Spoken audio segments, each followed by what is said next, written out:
Hello again, everybody. Zach Attack is here with the Atak Sportz for this Monday, September the 22nd, 2014. Alright, hope you have another great weekend, especially sports weekend. Let's kick these off with, of course, thoughts on week 3 of the NFL season and the results of the games that I saw over the weekend, specifically yesterday. First things first, of course, Detroit Lions played the Packers yesterday, and in my mind, I think everyone will agree with this one. When it comes to the Lions' victory, the defense won the game.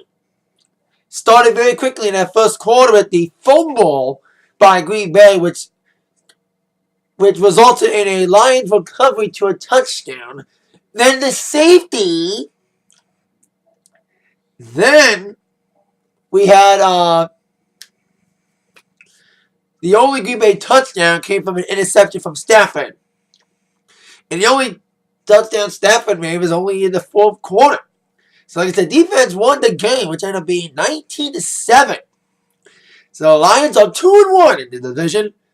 And that means they're number 1 right now. Because the Packers lost, the Vikings lost. The only team that could actually tie with the Lions is the Bears, who are playing the Jets tonight, following their comeback victory over the Frisco 49ers last week. And Frisco's downward spiral continues. They lost yesterday. Speaking of comebacks, yesterday, Broncos and Seahawks had their Super Bowl rematch, and ended up being more exciting than a Super Bowl game. And if this was a Super Bowl game, it would be more exciting. Especially the way the game ended. It was, 17-3 or whatever. Like, 17-12, like, last minute. Last time I looked, it was, 3-3 when I first came in. They became 10-3. The Broncos started scoring that third or fourth quarter. And I looked at the time. It was 17-12. 20-12. The first, Seattle just scored a field goal. In the end of the fourth quarter, it was 59 seconds. I turned the channel for a second because I did not think the Packers were going to come back. All of a sudden, my mom was watching it. And in the other room, she's like, Broncos scored the game. Tied it. I was like, what? How did Broncos tie the game in a minute? Well, they did tie the game, bring it to overtime, which Seattle would win by a touchdown in overtime. So, like I said, if this was a Super Bowl game, it would be more exciting. I even fell asleep during the third quarter because nothing happened in the third quarter. Woke up, that's when shit happened. In the Sunday night game, I didn't watch it. Steelers won, ending the Panthers' undefeated streak. I think some of the only teams that are still undefeated. Broncos' undefeated streak ended because of Seattle. The only teams that remain undefeated are Cardinals and Cincinnati are the only teams left undefeated, and Eagles are the only ones undefeated in the season, but they won't last long. And of course, big news, Cowboys came back against the Rams. Well, my friend's is a Cowboys fan, so he's probably happy they came back after getting their ass beat by Rams. And I'm also disappointed the Giants got the first win. So there you go. Now, I'll with some other sports news. First off, Bellator. Bellator had their fights on Friday, and like the last card in Michigan, not a lot of good matches, just great highlights. 4 finishes in the first round. It's crazy. I haven't seen it in a long time that all 4 Bellator fights and 1 card ended in the first round finish. We got Koti Yamaguchi was really just a brawl, just a takedown battle. It was kind of one-sided, with Cody getting the submission attempts before nailing the rear naked choke in the first round. That's the way the second fight ended, as well, with a rear naked choke in the first round within a minute by Javi Aliyah against Rafael Butler, with the first round submission there. Then a knockout started coming in, and the co-main we had Rafael Cavallo taking on Brian Rogers with a TKO victory. And it was kind of a questionable decision, because Rafael walked Rogers and had him in the corner. Rogers wasn't defending himself. And then by the time referee called it, Rock just got back up. So it's kind of a questionable call, but decent, okay, knockout. But speaking of knockout, probably my choice for knockout tonight for Bellator would have to be the main event, as Melvin Manhoef took on Doug the Rhino Marshall. And a big nasty punch to the back of Rhino's head caused the finish. And the victory for Melvin Manhoef. And it was an okay card. Like I said, ended in the first round. You mean, it was not as good as the first week. We'll see if Bellator can get back to really good fights, not just great moments in this fighting's card, which will be headlined by Alexander Shemenko defending his middleweight title against Brendan Helsley. Now, I haven't talked about TNA in a while. I've been making reviews for TNA lately because they're on Wednesdays now, which I'm pissed about because I'm taking these improv classes on Wednesday. I DVR them. So, I like making results when I watch them live, not DVR them. That's why I didn't make a pay-per-view review for SummerSlam or Battleground. And that's also why I've not been making TNA reviews. But I will give you my thoughts on the No Surrender event, which was decent. This past Thursday, Havoc's now the number one contender. I knew Havoc would be the contender for Gale's title. We've seen hints of Havoc attacking Gale the last couple weeks on Impact. So Havoc will get a title shot against Gale. I'm guessing Battle for Glory, because that's the pay-per-view that's next month in Japan. Other matches, we had the debut of Chris Melendez taking on Kenny King. With him being a one-legged guy, he's not taking it as a gimmick like Zach Gowen did. Zach Gowen was more like a gimmick character with that one leg. I know they're both weird situations, but Gowen treated him more like a gimmick. So, it just Melendez is decently on the 1 foot guy. He looked really good in that ring for the first match against Kenny King. So, there you go. He had the victory before getting attacked by MVP's cronies. MVP and King. Then we had Joe against Homicide. Decent little fight. Homicide looked pretty good.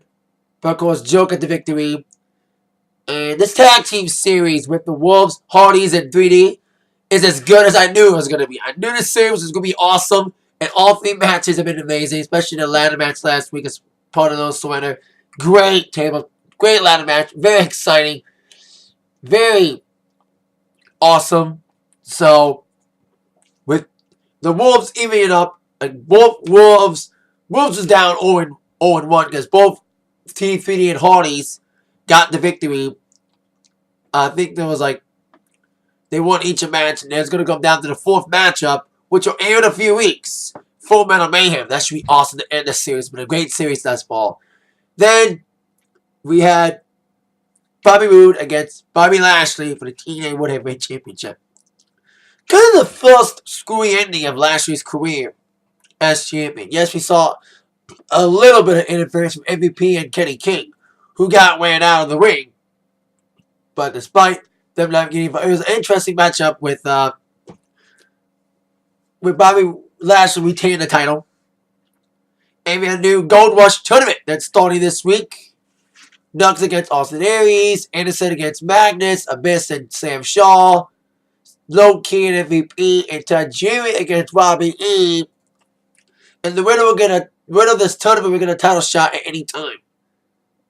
Gold Rush, kind of like Money in the Bank. Not exactly though.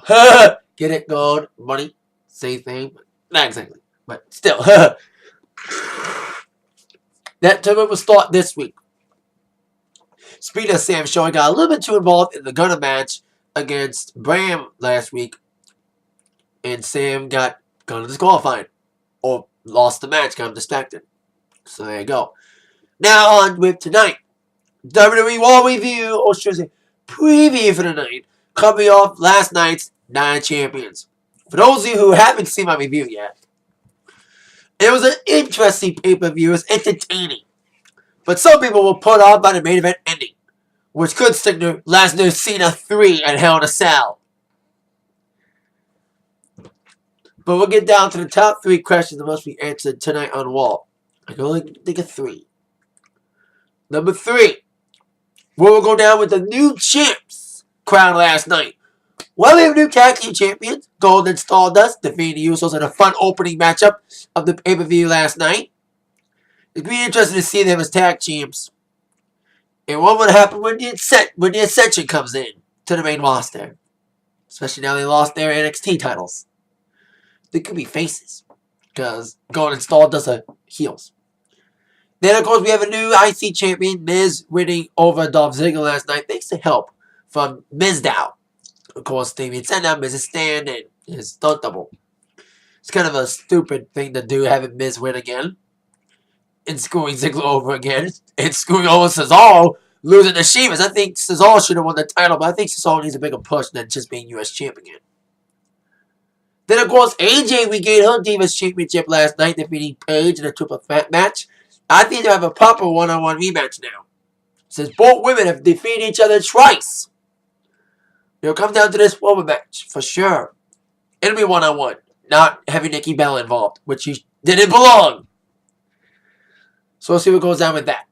Question number 2, will any matches be made for Hell in a Cell tonight? I didn't say this on my Night of Champions review. I think Seth Rollins and Dean Ambrose should have a Hell in a Cell match. That would be fucking epic. The match has been awesome lately. Can you just imagine Dean Ambrose and Seth Rollins and Hell in a Cell? That would be epic.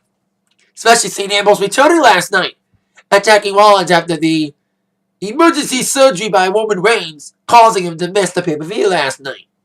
And that was a real-life situation. I thought it was storyline, but it wasn't.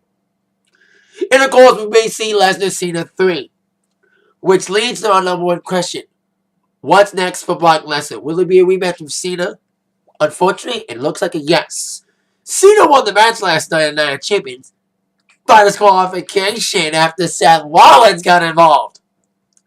And that was kind of a weird way to end the pay-per-view. Looking back on it a day later, a lot of people are pissed about the ending, which I kind of agree. It's kind of weird to see Seth Rollins get involved. And like I said, the bad thing about it is, this is going to force Lesnar Cena 3 at Hell in a Cell. And I hope it ends it at Hell in a Cell. It's kind of weird to have the same match be the main event 3 months in a row. No wonder my WWE Network's only $9.99. Paying for the same shit every month. My friend's almost fine. Me and my friend have been talking about this for months. About saying you see the same shit every week and every month. Well, it's starting to look like Lesnar Cena 3 could be imminent. And it could be announced tonight on Raw at 8/7 Central from Memphis, Tennessee, because they were in Nashville last night for the pay-per-view. Sorry, let's dump up today. Allergies acting up. I've been to both Bridgestone and FedEx Forum, very nice arena in Memphis. That's all we'll tonight at 8 on Raw on USA Network. That is it for the Atak Sportz for today. Thank you all very much for watching. Stay tuned for my Raw review later on this evening. With that in mind, y'all been attacked by the sports news from Zach. Thank you again. See you later. Oh, yeah.